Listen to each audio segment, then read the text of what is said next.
이제 함께 하나님 말씀 보시겠습니다. 오늘 우리에게 주신 하나님의 말씀은 사도행전 2장입니다. 사도행전 2장 37절에서 41절까지 말씀.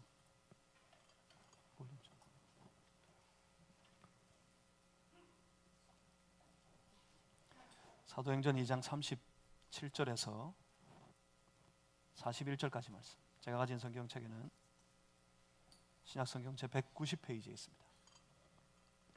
사도행전 2장 37절로 41절까지 오늘 거룩한 주일 아침에 예배드리는 우리에게 허락하신 살아계신 하나님의 말씀입니다. 우리 한 절씩 저와 여러분이 나누어 교독하시겠습니다. 제가 먼저 읽습니다.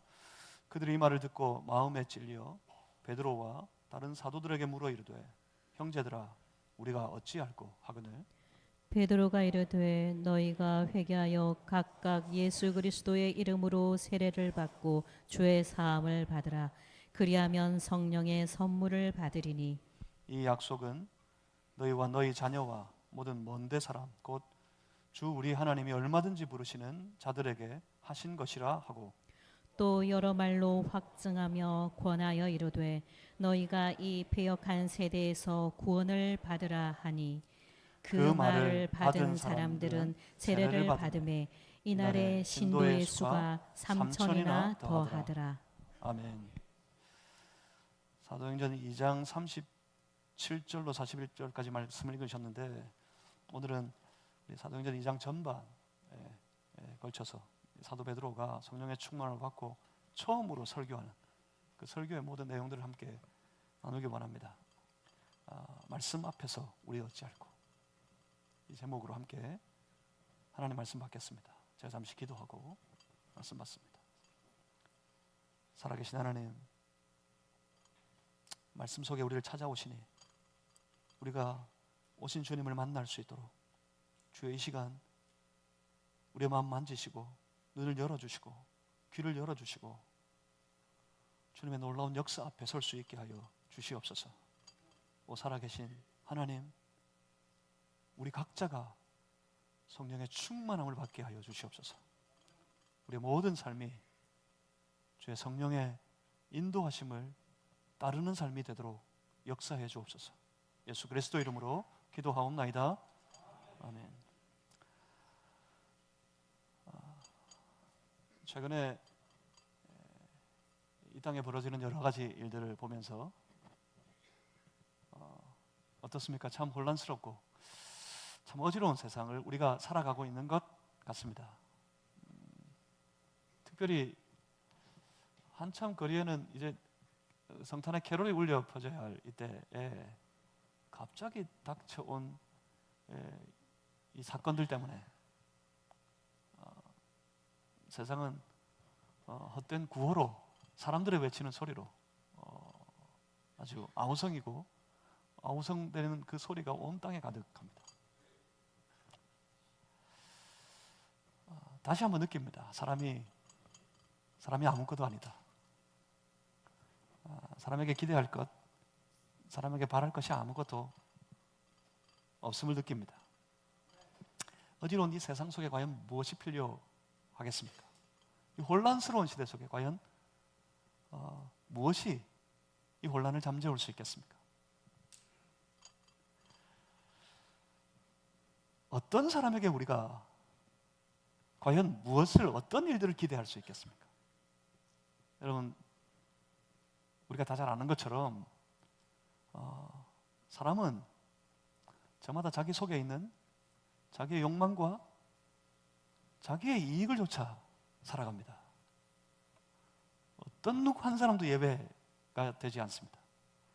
모두가 다 자기의 욕망과 제 이익되는 일을 쫓아서 사람들은 행하면서 살아가게 되어 있습니다.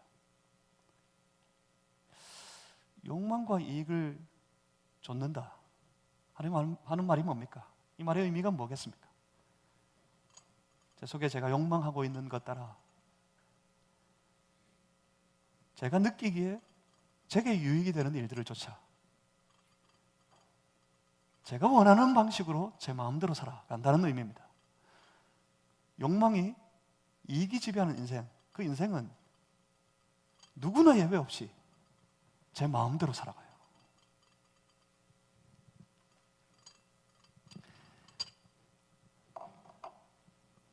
그래서 사람은 변하지 않습니다. 그래서 집요하게 사람이 변하지 않는다고 그러는 겁니다.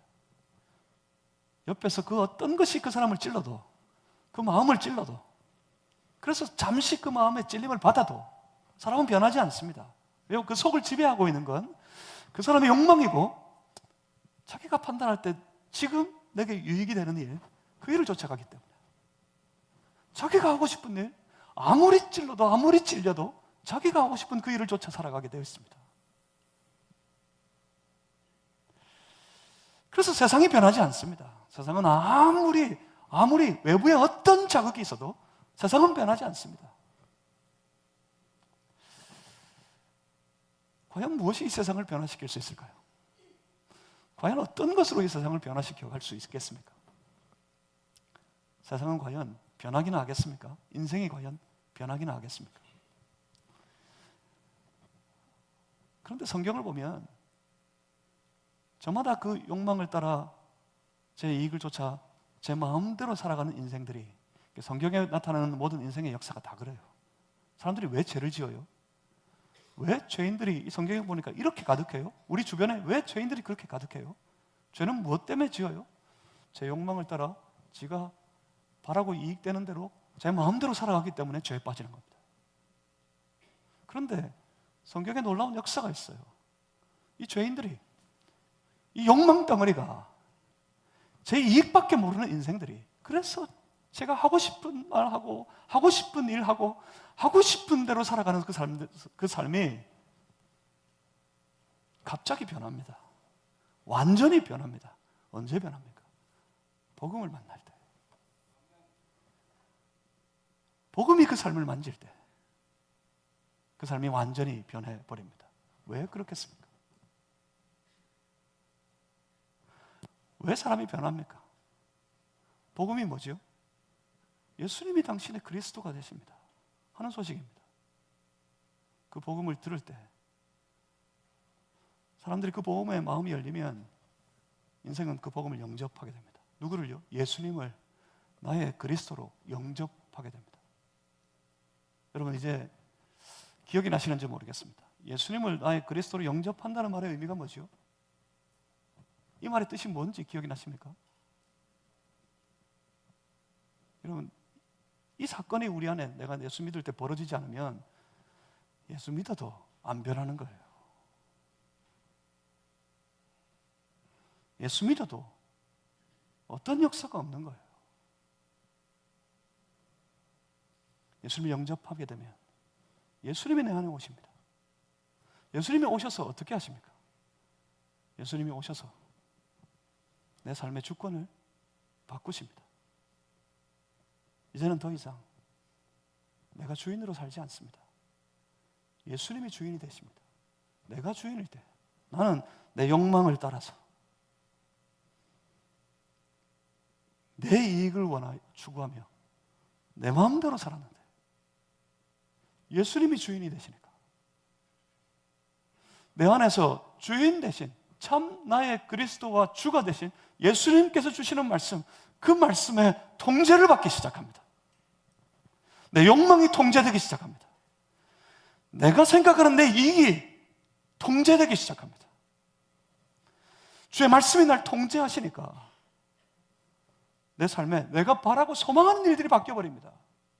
이제는 내 욕망이 소망이었다면, 이전에는 그래서 그 욕망을 위해 내게 이익되는 일만 쫓아 살아가는 인생이었다면, 이제는 주의 말씀이, 예수님이 내 인생의 주인이 되시고 주의 말씀이 내 삶을 통제하시고, 그러니 내가 바라는 것, 내가 소망하는 일들이 내 삶에서 다 바뀌어 버립니다. 이제는 더 이상 내 욕망을 소망하지 않습니다. 이제는 주가 다스리시는 주님의 나라가 소망입니다. 어떻게 됐습니까? 사람이 완전히 변했습니다. 인생이 완전히 변했습니다. 그래서 그 복음이 들어가는 데마다 사람이 변했고요. 우리는 오늘 그 장면, 그 선명한 장면을 보시겠습니다. 그러니까 지금 이때, 지금 이 시절에, 이 대한민국 땅에 가장 필요한 역사가 이 사도행전의 역사예요. 복음이 임하는 곳마다 인생이 변하고 복음이 선포되어지는 나라마다 그 나라가 변화되어졌습니다. 복음이 선포되는 그 시대가 완전히 뒤집어져 버립니다. 그러니 과연 그렇게 말할 수 있어요? 오직 복음만이 이 시대의 희망이다. 유일한 희망이다. 복음이 이 시대, 이 혼란한 시절에 유일한 희망이 되고 유일한 소망이 되는 줄 믿고 살아가는 성도들 되시기를 주님의 이름으로 축복합니다. 부활하신 예수님을 제자들이 만났습니다. 부활하신 예수님을 제자들이 만났을 때 그들은 확인한 것이 있습니다. 예수님은 정말 메시아이셨다. 그들은 깨달았습니다. 예수님은 과연 사망도 그를 가두어 둘 수 없는, 예수님은 정말 사망도 이기시는 생명의 주, 살아계신 하나님이시다. 이것을 깨닫게 됩니다. 그렇게 부활의 주님을 만나서 놀라워하고 있을 때 부활하신 예수님은 그 제자들을 찾아오셔서 제자들을 가르쳐 말씀하셨습니다. 무엇에 대해서요? 하나님 나라에 관하여서. 하나님 나라에 관하여서 말씀하시고 또 그렇게 명령하셨어요. 그러니까 이제는 가라. 온 민족에게로 가서 전하라. 선포하십니다. 그래서 그때 제자들의 마음은 뜨거워지기 시작했습니다. 예수님의 부활을, 부활하신 예수님을 온 만방에 알리기를 원하는 마음으로 그들의 심령이, 그들의 마음이 뜨거워졌습니다. 그리고 예수님의 메시아 되심을 확실히 깨닫게 된 이때에 제자들은 여전히 기대하고 있는 것이 있습니다. 그가 나라에 대해서 말씀하시니, 가서 그것을 알려라 선포하시니, 제자들의 마음에 기대가 되는 것이 있어요. 그들이 여전히 소망하고 있는 일, 아직 이 제자들의 소망이 바뀌지 않았어요.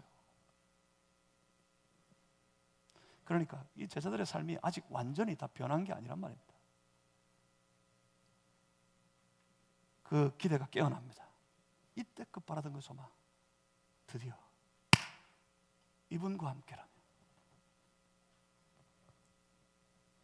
그래서 물었습니다. 예수님, 주께서 이스라엘 이 나라를 회복하심이 이때니까? 더 쉽게 정확하게 번역하면, 주님, 이제 주님이 정말, 이제 정말 이 나라를 회복하실 겁니까? 그렇게 물었습니다. 하지만 예수님은 그들에게 기다리라 하셨어요. 이스라엘 나라의 회복에 대해 묻는 제자들에게 예수님의 대답이 또 이거였습니다. 성령이 임하시면. 좀 의아하지 않습니까? 제자들과 예수님의 질문과 대답 사이가 좀 뚱딴지같이 느껴지지 않으세요? 이스라엘의 나라를 회복하심이 이때입니까? 그래서 예수님이 대답하십니다. 때와 기한 너희가 관여할 바가 아니고 성령이 임하시면 나의 증인이 될 것이다. 이게 무슨 의미입니까? 그런데 그들에게 약속하셨던 성령님이 드디어 임하셨습니다.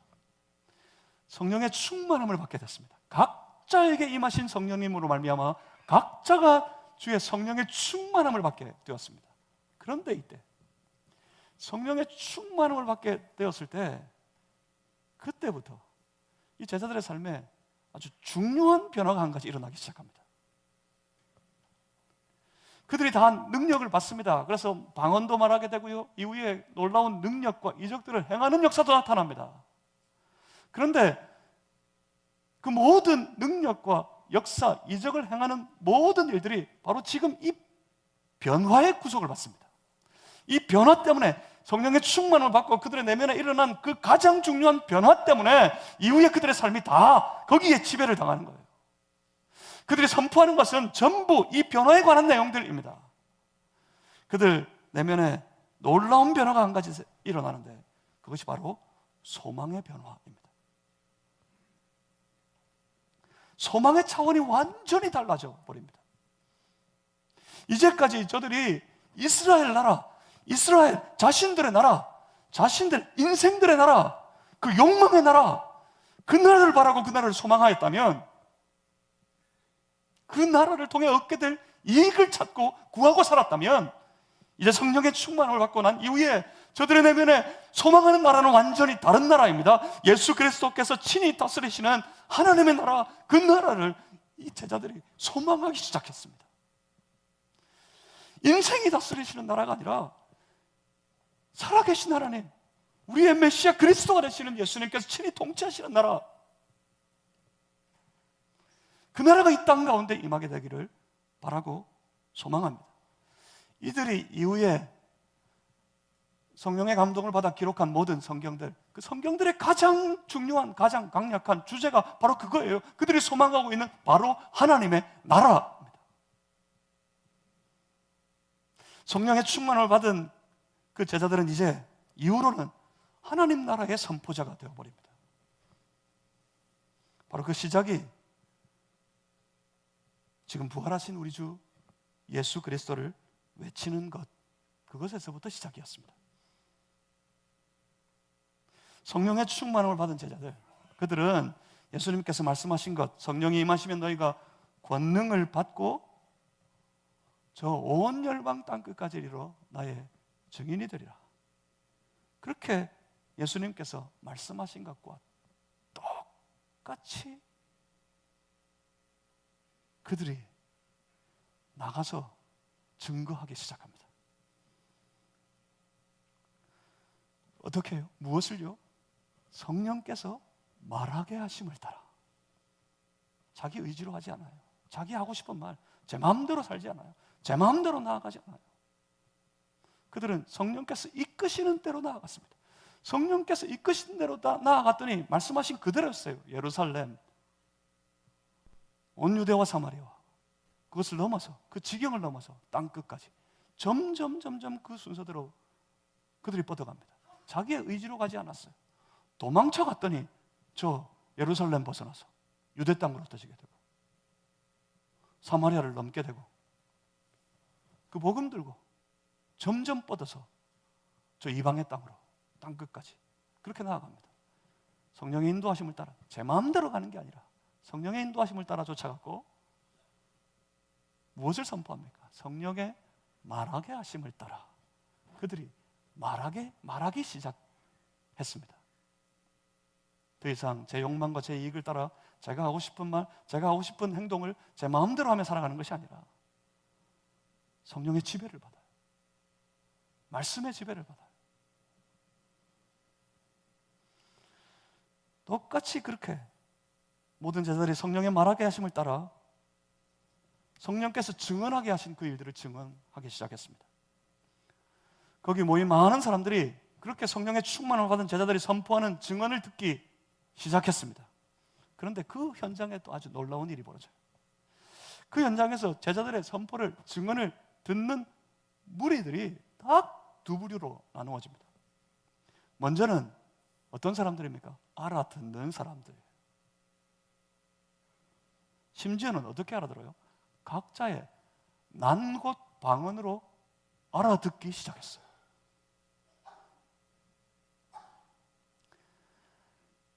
난 곳 방언으로 다 이해가 되도록 전부 알아듣기 시작했어요. 말씀이 들리는 사람들이 거기 있었습니다. 그런데 또 어떻습니까?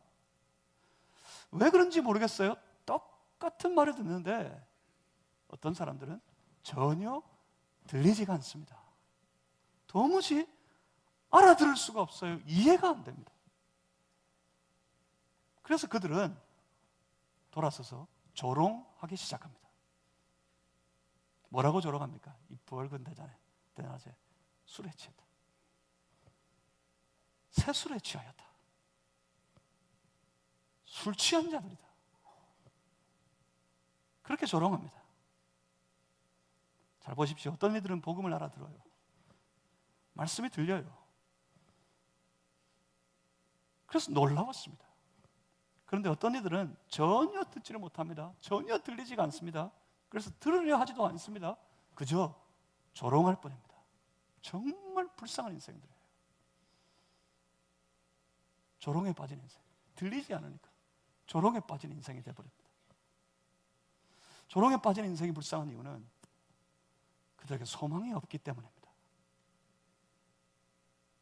사도 베드로는 그 조롱하는 자들을 뒤로하고 좋은 백성들 앞에 서서 지금 되어진 이 일들에 대하여 선포하기 시작합니다. 이 모든 일들이 구약 성경, 특별히 요엘서 2장 28절 이 말씀을 빌어서 이 일들이 구약에 예언한 것처럼 이 땅에 부어진 하나님의 성령의 역사임을 사도 베드로가 선포하게 됩니다. 사도행전 2장 17절 말씀입니다. 우리 한번 찾아서 읽어보겠습니다. 사도행전 2장 17절 같이 한번 읽겠습니다. 시작. 하나님이 말씀하시기를 말세 내가 내 영을 모든 육체에 부어주리니 너희의 자녀들은 예언할 것이요 너희의 젊은이들은 환상을 보고 너희의 늙은이들은 꿈을 꾸리라. 아멘. 요엘 선지자가 환상 가운데 계시를 받아서 이 말씀을 선포하게 되었을 때 바라보았던 것, 그것이 무엇입니까? 그게 바로 지금 그들의 죄로 말미암아 멸망하게 된 이스라엘, 그 이스라엘 나라의 회복의 때를 바라보면서 이스라엘 나라의 회복을 환상 가운데 예언하고 있는 겁니다.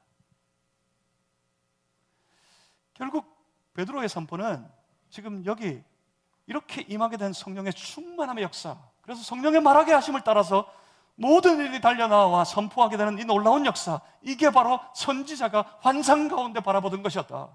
그 선지자가 환상 가운데 바라본 나라의 진정한 회복이 바로 이때부터이다. 지금으로부터이다. 그렇게 선포하고 있는 겁니다. 그렇습니다. 바로 이와 같이 말입니다. 바로 이렇게 말입니다. 2장 21절 한번 보겠습니다. 사도행전 2장 21절 우리 또 같이 한번 읽겠습니다. 시작. 누구든지 주의 이름을 부르는 자는 구원을 받으리라 하였느니라. 아멘. 이 구원은 누구든지 주의 이름을 부르는 자, 주 예수 그리스도를 믿는 자, 구원을 받게 될 것이다 하시는 이 선포는 사도 베드로가 또 다른 데서 이렇게 고백합니다. 베드로전서 2장 9절에서 너희를 어두운 데서 불러내어 영광의 빛으로 들어가게 하신 일이다. 어두운 데서 불러내어 영광의 빛으로 들어가게 하시는 일. 세상에 저 사망의 암흑 그 칠흑 같은 어두움 속에서 구원하여 내어서, 그러니까 구원이 끝이 아니에요. 구원받았다 이 말이 무슨 뜻입니까? 무슨 의미입니까? 구원받았다는 이 말은 내 자리가 바뀌었다는 말이에요. 암흑 가운데 살아가던 나를 구원하셔서 건져내셔서 불러내셔서 어디로 들어가게 하셨어요? 하나님의 그 영광의 빛 속으로, 바로 주가 다스리시는 주님의 나라로, 하나님의 나라로. 사도 바울이 골로새서에서 표현한 대로는 그 사랑의 아들의 나라로 들어가게 하셨다 하는 말씀입니다. 그러니까 바로 구원의 역사는 세상 속에 이루어지는 하나님 나라의 회복의 역사라는 말입니다. 구원은 내 안에 하나님 나라가 회복되었다 하는 말, 그 뜻과 같은 말입니다. 우리가 구원받았으면 우리 속에 하나님 나라가 이루어집니다. 내가 구원받으면 내 안에 하나님 나라가 회복되어진다는 말입니다. 누구든지 주의 이름을 부르는 자, 주 예수를 그리스도로 믿는 자, 그들은 다 어둠의 세상에서 건져내어져서 그들과 완전히 구별되어져 거룩하게 하나님의 영광의 빛이 임한 밝은 광명한 빛의 나라, 하나님의 나라로 들어가게 됩니다. 저와 여러분이 그렇게 되었습니다. 누구든지 예수 믿으면 그 인생에 하나님의 나라가 회복되는 줄 여러분 다 믿으시길 바랍니다. 그래서 베드로가 그 백성들에게 이 구원을 바라면서 이와 같이 이렇게 선포합니다. 본문 사도행전 2장 22절 한번 보십시오. 2장 22절에 베드로가 서서 이렇게 외침으로 이 말씀이 이어집니다. 22절에 이스라엘 사람들아 이 말을 들으라. 베드로가 하고 싶은 말이 있어요. 지금 성령께서 말하게 하심을 따라 그 마음에 아주 뜨거운 거룩한 욕망이 일어났어요. 이제는 세상의 욕망이 아니라 하나님 나라를 바라고 소망하는 욕망이에요. 저들이 구원받기를 소망하는 욕망이에요. 그 거룩한 욕망으로 베드로가 저들을 향해 선포합니다. 제발 이 말을 좀 들어봐라. 이스라엘 사람들아 이 말을 들으라. 이제 이어진 베드로의 예수님에 대한 한편의 긴 설교를 우리가 듣게 됩니다. 22절에 이어서 이렇게 말합니다. 너희도 아는 바와 같이 하나님께서 나사렛 예수로 큰 권능과 기사와 표적을 너희 가운데서 베푸사 너희 앞에서 그를 증언하셨느니라. 아멘. 너희가 다 아는 나사렛 예수, 그분에 대해서 사도 베드로가 설교를 시작합니다. 하나님이 그를 증언하셨느니라. 하나님이 그를 증언하셨다. 그러니까 그 나사렛 예수는 하나님의 보내신 분이었다는 말입니다. 그렇습니다. 예수님께서 하나님이 보내심으로 우리에게 오셨습니다. 지금 이제 여러분 기억하고 계십니까? 지금 성탄이 다가오고 있어요. 너무 뉴스에 몰입해 계시지 마시고 우리를 찾아오신 예수님을 다시 주목하는 여러분들이 되셨으면 좋겠습니다. 예수님이 오셨어요. 예수님이 찾아오셨어요. 이렇게 혼란한 때, 혼란한 땅 가운데, 어지러운 인생 가운데 우리 주님이 찾아오셨어요. 우리를 변화시키려고, 그리고 변화된 우리를 통해 세상을 변화시키시려고, 저 세상의 욕망 덩어리들이 다스리는 이 나라 가운데 주님이 다스리시는 주님의 나라를 우리를 통해 이루시려고 우리 예수님이 찾아오셨어요. 그가 오셔서 너희 가운데서 놀라운 권능과 기사와 표적을 베푸셨다. 그렇게 외칩니다. 권능과 표적과 기사와 표적들을 너희 가운데 베푸셨다고요. 무슨 말입니까? 너희가 다 보는 데서, 너희가 다 아는 대로 그가 그 놀라운 표적들을 너희에게 행하셨다. 그렇게 외칩니다. 그리고 그 표적들이, 그가 행하신 놀라운 이적과 기사들이 분명히 너희에게 그분에 대하여서 증언하고 있다고 그렇게 선포합니다. 표적, 영어로는 사인이라고 그랬어요. 표적, 사인. 이 표적에는 뚜렷한 목적이 있습니다. 이 표적이 우리에게 보여주는 뭔가 사인이 하나 있어요. 여러분, 예수님에 대해서 오해하시지 마시길 바랍니다. 예수님은 표적을 행하려고 이 땅에 오신 분이 아닙니다. 표적을 행하셔서 자기에게 이런 뛰어난 능력이 있음을 과시하기 위해 이 땅에 오신 분이 아니십니다. 그가 행하신 모든 표적과 기사들은 아주 뚜렷한 목적이 있어요.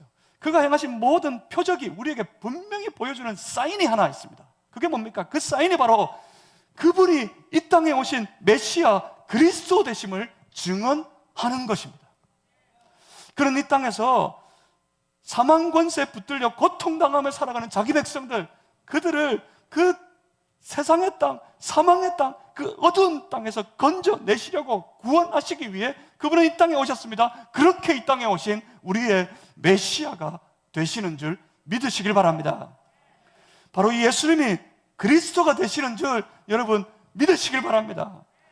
예수님이 그리스도가 되십니다. 그러니까 그 모든 표적들은 예수님이 그리스도, 메시아가 되심을 증언하고 있는 것들이었습니다. 그들 가운데 그 사인을 보이셨어요. 그래서 그들이 다 봤습니다. 그들이 다 들었습니다. 그래서 그들이 다 알았습니다. 그런데 그들은 어떻게 했습니까? 그를 죽였습니다.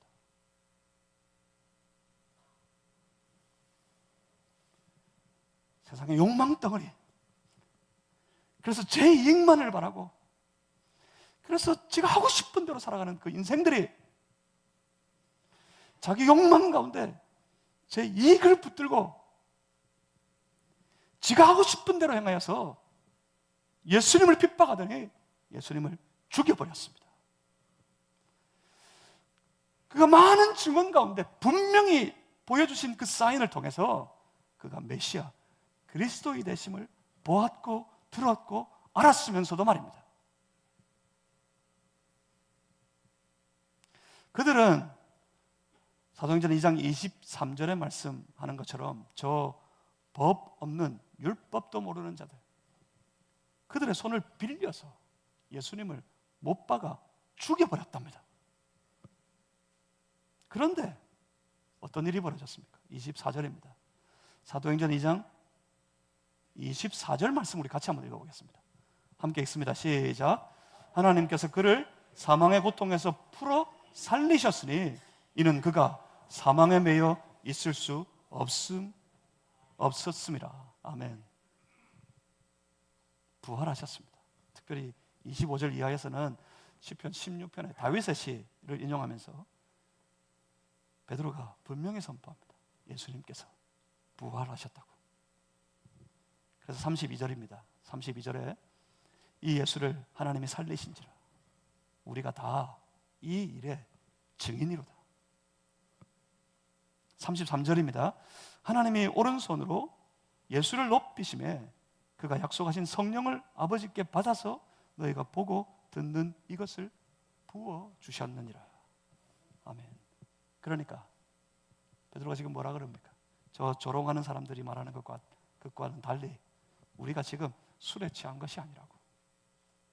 술 취한 것이 아니라 우리는 다 지금 성령의 충만함을 받은 예수 부활의 증인들이라고 그렇게 선포하고 있는 겁니다. 그리고 이어진 베드로의 선포는 아주 길게 보이지만 아주 단순하고 명료한 핵심을 가지고 있습니다. 베드로의 긴 설교, 그 설교가 말하는 것, 이게 딱 이겁니다. 보면 36절입니다. 36절도 우리 같이 한번 읽겠습니다. 사도행전 2장 36절의 말씀 함께 읽어봅니다. 시작.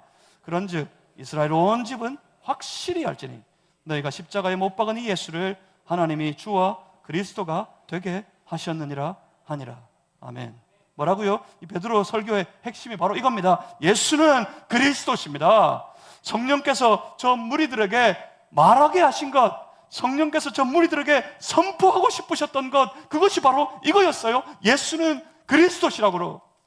오늘 주를 예배하는, 그래서 이 말씀 앞에 서 있는 우리 모두에게 성령께서 선포하고 싶은 말씀이 바로 이것입니다. 예수는 여러분 인생의 진정한 그리스도가 되십니다. 이것을 믿고 주의 거룩한 임재 앞에 엎드리는 성도들이 되시기를 주님의 이름으로 축복합니다. 예수님이 여러분 인생의 그리스도가 되시기를 바랍니다. 예수님이 여러분 삶의 참된 왕이 되시고 주인이 되시기를 바랍니다. 예수 그리스도 그분이 여러분 인생을 통치하시고 다스리시는 왕이 되시기를 주님의 이름으로 축복합니다. 예수는 그리스도라고 선포되는 자리마다 그래서 역사가 나타났고 삶이 변화를 받게 되었습니다. 마음을 열면 말씀이 들려요. 말씀이 들리면 말씀이 그 속에 들어와요. 말씀이 그 속에 들어오면 말씀이 작용을 해요. 역사를 해요. 그래서 그 속에 놀라운 역사가 나타나게 됩니다. 말씀이 들리지 않으면 말씀을 흘려버려요. 말씀을 반사시켜버려요. 그럼 들어오질 않아요. 그래서 아무런 역사도 없어요. 그래서 안 바뀌는 거예요. 지금 베드로가 선포하는 성령께서 말하게 하심을 따라 선포한 이 선포는 그거였죠. 너희가 죽인 예수, 하나님은 살리셨고 하나님께서 그가 우리의 주와 그리스도가 되게 하셨다. 생각해 보십시오. 사실 이건 아주 위험한 선포입니다. 아직 유대인들은 예수에 대하여서 살기가 등등합니다. 아직 유대인들은 예수의 제자들을 색출하고 있습니다. 잡아서 죽이려고. 지금 이 선포는 정말 위험천만한 선포입니다. 저 유대인들의 반감을 사기에 딱 알맞은 외침이었습니다. 이 일로 오히려 체포당하고 예수님이 받았던 그 죄목과 똑같은 죄목으로 형벌을 받기에 딱 십상인 그런 외침이었습니다. 그렇게 돼야만 했습니다. 그런데 성령의 역사는 사람의 생각의 이성을 완전히 뛰어넘은 역사입니다. 성령의 역사는 사람들의 심령을 파고 들어옵니다. 성령의 역사는 사람들의 골수를 쪼개고요, 폐부를 파고 들어가 그 사람의 내면을 완전히 바꾸어 변화시켜 버립니다. 이렇게 말입니다. 보면 37절입니다. 37절의 말씀을 우리 또 다 같이 한번 읽겠습니다. 함께 읽습니다. 시작. 그들이 이 말을 듣고 마음에 찔려 베드로와 다른 사도들에게 물어 이르되 형제들아 우리가 어찌할꼬 하거늘.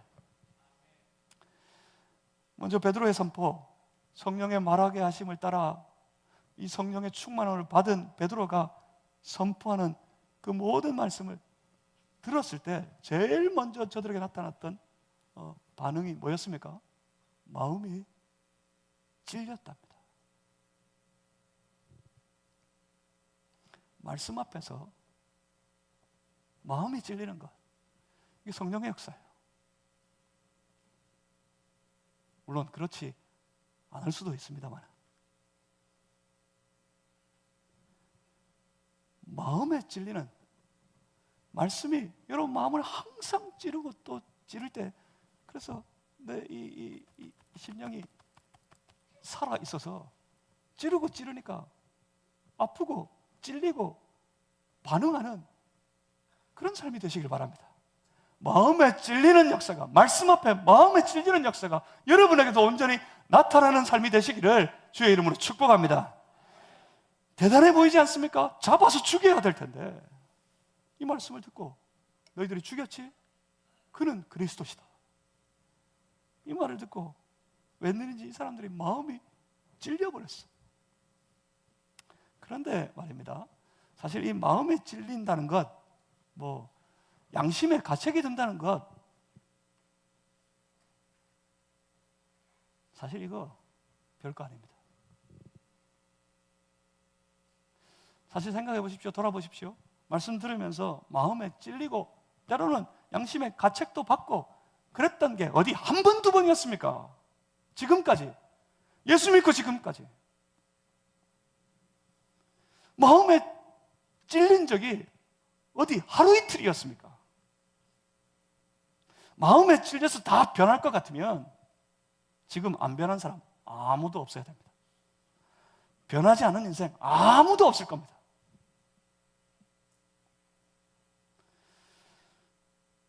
그런데 사실 어떻습니까?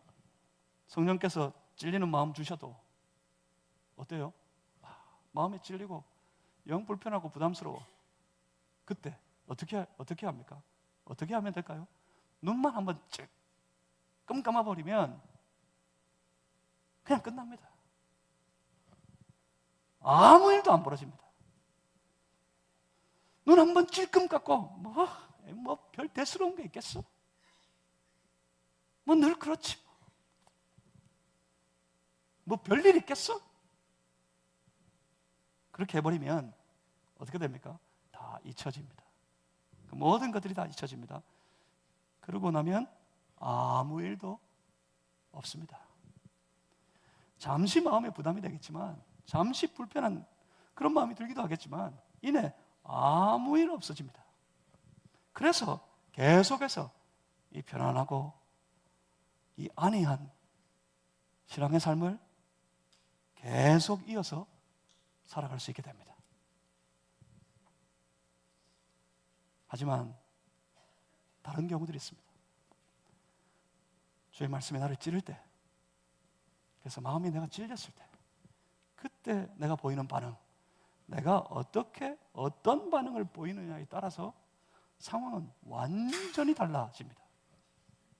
그러니까 마음에 찔리는 것이 중요한 것이 아니라 마음에 찔리는 것에서부터 시작해서 그 다음에 보이는 반응이 더 중요하다는 말입니다. 이들이 마음에 찔렸어요. 마음에 찔려서 이제 그 다음 보였던 저들의 반응이 더 중요합니다. 뭐 어떻게 반응합니까? 우리가 어찌할까? 저들이 마음에 찔려서 그 마음을 열고 그 말씀 앞에, 그 말씀을 선포하는 사도 앞에 베드로 예수님의 제자에게 가서 그렇게 외칩니다. 이제 우리가 어떻게 해야 됩니까? 이렇게 보인 반응, 이게 더 중요하다고요. 이후에 스데반 집사님이 똑같은 선포를 합니다. 길게 예수님이 그리스도시라고 스데반 집사님이 온 백성들에게, 모인 무리들에게 선포했을 때 그 스데반 집사님의 선포를 들었던 사람들의 마음이 또 찔렸답니다. 우리 성경에 마음이 찔렸다고 똑같이 번역하지만 사실은 이들의 마음이 찔리고 난 다음에 보인 반응은 완전히 틀린 거예요. 마음이 찔렸다. 영어로 furious. 마음에 찔려 그때 이 사람들은 격분했습니다. 분노가 일어났어요. 마음에 찔려 분노가 일어나서 어떻게 반응했습니까? 이를 갈았어요. 이를 버득버득 갈았어요. 그래서 뭐 했습니까? 그들은 다 손에 돌을 집어들었어요. 돌을 집어들어 성령의 충만함을 받고 선포하는 예수님의 제자 스데반 집사를 향해서 그 돌을 던져서 그 스데반을 죽여버렸습니다. 뭐가 중요하다고요? 마음에 찔렸을 때 내가 내 마음이 어떻게 반응하냐가 중요합니다. 마음에 찔려서 저들이 마음을 활짝 열고 그 말씀 앞에 달려가서 내가 이제 어떻게 해야 합니까? 내가 이제 어떻게 해야 합니까? 그랬더니 그 마음속에, 그들의 심령 속에 성령께서 놀랍게 역동하시기 시작하셨습니다. 역사하시는 성령님께 마음을 열면 그 내면은 변화를 받게 됩니다. 변화받기 시작합니다. 베드로가 선포했습니다. 회개하라, 회개하라. 우리가 어찌할꼬 그랬더니 회개하라, 세례받아라. 나 오면 너희도 성령 받을 것이다. 베드로의 선포는 그거였어요. 회개하라고요. 돌아서라고요. 예수님을 대적하여 서있던 모든 자리에서 돌아서라고요. 욕망 덩어리, 자기 이익만 쫓아가며 제 마음대로 살아가던 인생에서 완전히 돌아서라고요. 회개하라고요. 그렇게 선포했을 때 저들은 돌아섰습니다. 회개했습니다. 다 세례받았다 그러는데 그 말이 뭡니까? 다 회개했다는 말이에요. 주님 앞에 나와서 주 예수 그리스도로 믿게 되었다는 말입니다. 그들이 회개하고 예수님이 그리스도 되심을 믿게 되어졌습니다. 그때 놀라운 변화가, 놀라운 부흥의 역사가 그 땅 가운데 시작되어졌습니다. 그러니까 이 순서를 따라요. 마음을 열면, 말씀에 마음을 열어 그 말씀을 받아들이게 되면 그때 보이는 것이 있어요. 말씀의 역사가 뭐라고요? 성령의 역사가 우리 안에 제일 먼저 하는 일이 뭡니까? 각성시켜요. 영적 각성. 눈을 떠요. 깨닫게 돼요. 말씀을 통해서 뭘 깨달아요? 내가 죄인이구나. 내가 이 추악한 죄악 속에 살아가는 인생이구나. 하나님 앞에 설 수 없는 자구나. 견딜 수가 없어요. 찔려요, 마음이. 찔려서 견딜 수가 없어요. 그래서 나아갑니다. 주여, 내가 어떻게 해야 되겠습니까? 주여, 내가 어찌할까요? 고백하면서 주께 나아가게 되면 그때 그 모든 사람들이 경험하는 게 있어요. 찔려 견딜 수 없는 마음으로 엎드린 자들을 그 인생을 만져주시는 예수님의 손길입니다. 그 모든 죄를 사해해 주시는 주님의 사랑입니다.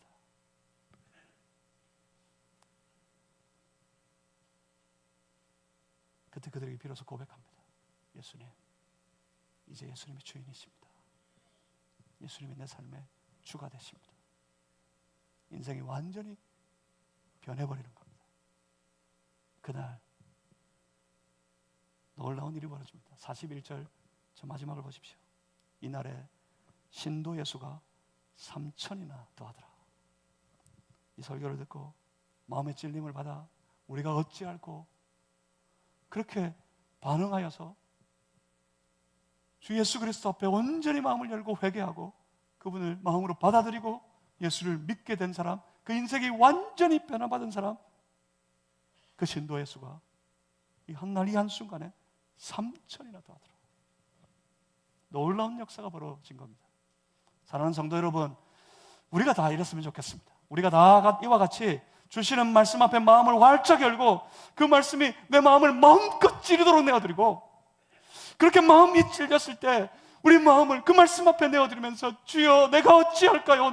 우리가 어찌하리까? 그렇게 반응하며 나아가서 그 말씀 붙들고 그 말씀을 따라 사는 중에 완전히 변화받은 삶, 변화된 인생 다 살아가는 모든 성도들 되시기를 주님의 이름으로 축복합니다. 여러분 삶에도 놀라운 변화가 시작될 겁니다. 기도하겠습니다. 살아계신 아버지 하나님, 우리 가운데 역사해 주시옵소서. 우리가 그 말씀으로 말미암아 변화받게 하여 주시옵소서. 그래서 우리도 달려가 예수의 그리스도 되심을 이 땅에 주님의 나라가 임하였음을 선포하는 자들 되게 하여 주시옵소서.